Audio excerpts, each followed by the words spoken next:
পিয়ারের বিষয়টার অন্তরাল আসলে কি।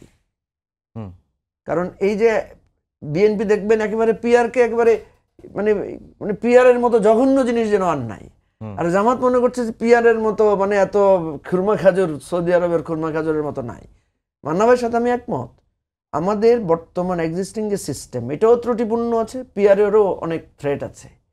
পিয়ারের ভালো দিক যেটা সেটা হচ্ছে এখানে প্রত্যেকটা ভোটারের মূল্যায়ন হয়, সকল রাজনৈতিক দলের একটা অংশীদারিত্বের সুযোগ থাকে এবং রাজনৈতিক দলগুলোর মধ্যে পার্লামেন্ট একটা কার্যকর হওয়ার সুযোগ থাকে। এর একটা থ্রেট আছে। থ্রেটটা যেগুলো যা মান্না ভাই বলেছেন আমি কিছুটা মনে করি যে এই যে থ্রেট আমরা বলি এই সমস্ত থ্রেট কিন্তু পৃথিবীর বিভিন্ন দেশে প্র্যাকটিস করে তারা কিন্তু ওভারকাম করেছে। আবার পৃথিবীর বহু দেশ পিয়ার থেকে সরেও এসেছে। আবার পৃথিবীর বহু দেশ আমাদের এখনকার যেই first pass the post system সেটা থেকে পিয়ারেও কনভার্ট করেছে।